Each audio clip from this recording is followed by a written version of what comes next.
Oh my mama, oh my hood, I look fly, I look good. Oh my mama, oh my hood, I look fly, I look good. Touch my swag, wish you could. I look fly, I look good.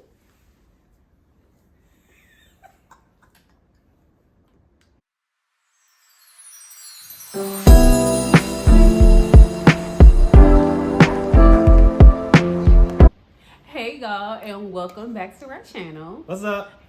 We know it's been a while since we have posted a video, but we are back. Yep. And today we are talking about just a few things that we have learned since we have recently celebrated 2 years of marriage. Yeah. 2 years strong. You feeling good about it? Yes, babe. Okay, yeah. So I'm glad you agree. Yeah. All right, yeah. So 2 years. It's not a long time by any means, but we are where we are right now. We feel like we get into the groove of things, and we definitely want to share things out especially for newlyweds, people who are already in relationships, who are already newly married as well. We just want to share just what we've experienced so far. So I'll get it started. So I guess the first thing for me is the never underestimate preparation beforehand. All the prep work you're doing beforehand. I know you can never fully prepare for marriage, but at the same time, everything that you're doing beforehand, it matters. It counts. It goes into your relationship. All the premarital counseling, taking all the time to just do deep introspections of yourself, learning about yourself, learning about what you like, what you don't like. Me learning from married couples that have had successful relationships. Me learning from even podcasts, and not just with how to deal with a spouse, but just how to deal with communication in general, how to handle disagreements, arguments, all those things, how to not escalate anything, but just keep things even toned. It's been a great experience, all the prep work that I've done, how to even pick a spouse. That's been a big thing on my end, and I'm very happy with what I picked. Yeah. What's up? Hey. And and I think that we as a society have been really big about picking, who our significant others are, and that's where we deal with the whole trail of past hurts, because we don't really know how to pick them. So just all those things, all the prep work you do beforehand, working on yourself, will ultimately lead to a better relationship once you find that right person who can also receive what you have. Yeah. Just let God pick. Our pickers are broken. Oh, yeah, that's a good one. Yeah. For me, I believe my biggest thing that I've learned in our first 2 years of marriage is communication. So there are times where, you may not be in a space where you're ready to communicate how you feel about a certain situation, that ebbs and flows of life, but actually communicating and say, hey babe, like, I'm gonna need a minute to process this. Mm-hmm. It's not you. Just give me a minute to talk and then to process, and then we can have a conversation about it later.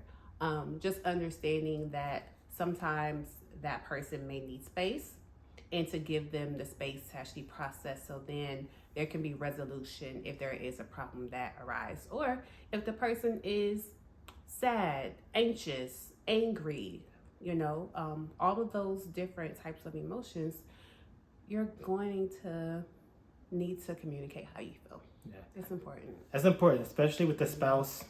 We when something's off with your spouse, and you're always wondering, what did I do wrong? Especially as guys, we're like, what did I do wrong? I thought I did all the things, but I took out the trash, right? So it's things like that. So yeah, communicating that it's not you, it's just things I've been going through. Mm-hmm. It helps, take the pressure off. Yeah. So yeah.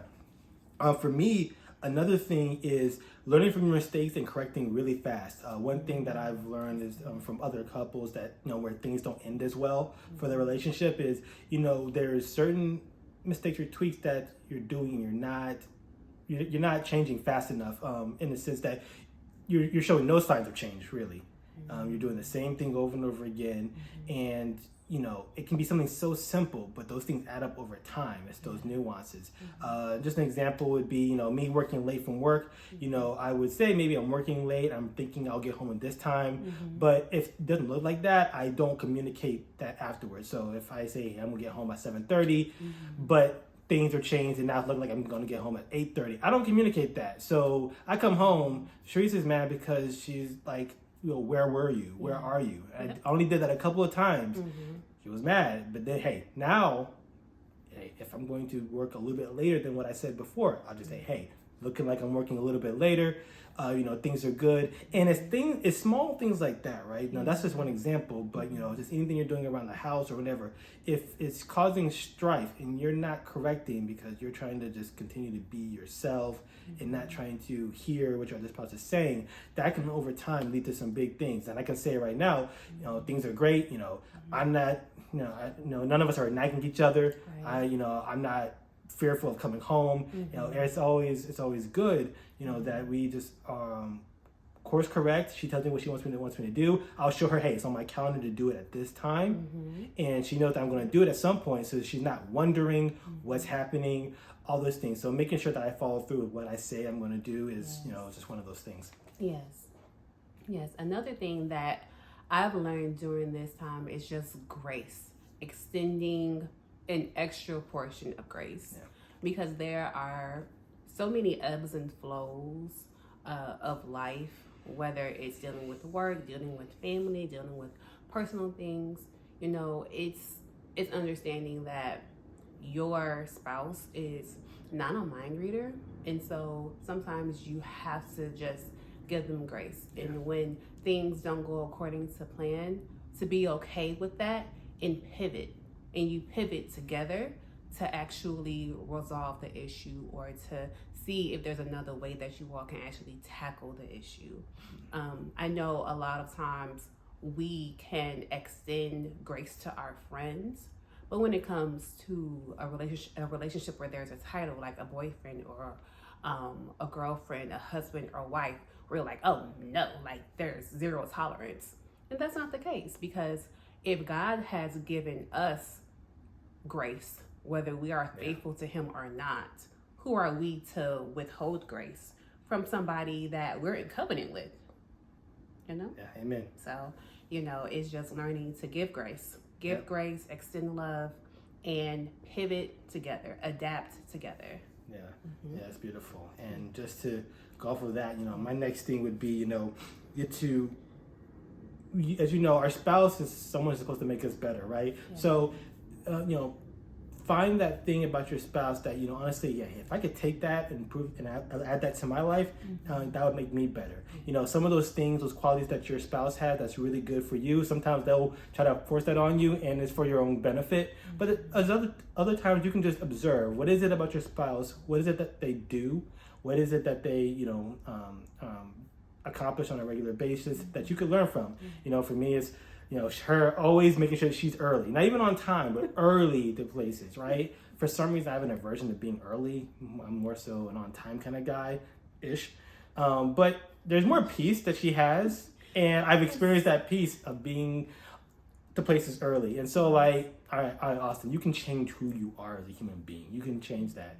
And, it fits within my boundaries. This isn't, someone trying to change me and who I am, but it's an improvement, right? Another thing is like, water drinking. I have a good routine. I drink my water in the morning. I got 24, 32 ounces. I add my sea salt, my lemon, my apple cider vinegar to it. I get that in the morning. I'll drink water throughout the day, but she will hit a gallon a day without blinking, right? It's natural for her. Yeah. So it's, forced me to get on my water game a little bit better. So it's things like that, things like that. Your spouse will make you better just from observing what they're doing and like, what, I can do this and I can be a better person for myself and then for my spouse. Yes. Another thing for me would definitely be love. And that's from a biblical standpoint. Just the unconditional love, the sacrificial love. Prior to Austin, I really didn't experience that from a male. So to have someone who prioritizes not only my needs, but my wants, just understanding and resolving issues that I might not even be aware of, loving me through everything, the ups, the downs, the lefts, the rights, the curves, just the love, the prayer, the covering, having that as a staple, really like as the cornerstone is just truly amazing. And it's just a manifestation of God's love for me manifested through him. So I'm very grateful for that. And it's something that I've learned to just continue to hopefully, convey to you through my actions, but also throughout my other relationships as well. And for me, just hearing that, this kind of goes into my final thing where it's the thing that I learned is that you're doing better than you think you are in the relationship, right? And as long as you're like intending to like do the best you can for that spouse, it's knowing that you are doing better than what you think. Sharice and I are really good at just sharing our appreciation for each other for whatever we do. Thank you. We'll say thank you a lot throughout the day for this or for that, and showing that appreciation. So we know that our actions are doing. It's the small things, right? I want to put this lovely lady on a yacht. I want her to have all the bags and have like those giant sunglasses that are too big for anybody's face. But right now I'm not able to do that. But it's just the small things of how I can serve her on the day to day that she shared appreciation for, and I've shared. I can share with her my disappointments about maybe where we're at in the moment. But she just comes back and just said, "Hey, babe, you're doing great." And that means a lot to me, and it's just hearing words like that. So if you're doing the best you can and you're intentional, you have a lot of love to give. You who's watching this, right? You have a lot of love to give, and maybe you've given it to people and they don't receive it well. Maybe you're not good enough for whatever reason. I felt that in the past. There is someone who will receive the love that you have, the way that you give it, and they are going to appreciate it so much. That's what I loved about her, even on our first date. And so I just want to say that you are doing the best you can. The small things or big things, it adds up. And just with your right intentions, you're going to be doing great. Yeah. So, babe, we celebrated 2 years. We hit 2 years. Yeah, feeling good about it. Yeah, you're having fun? Yes. Yes. Yeah, it's been a party. I've had fun with you too. Great. But definitely by God's grace, we have made it through 2 years, and we are looking forward to many, many, many more. All right, y'all. So that's all we have for today. Thank you all so much for joining us. And don't forget to like, comment, subscribe, and share. And we will see you all in the next one. Peace. Peace.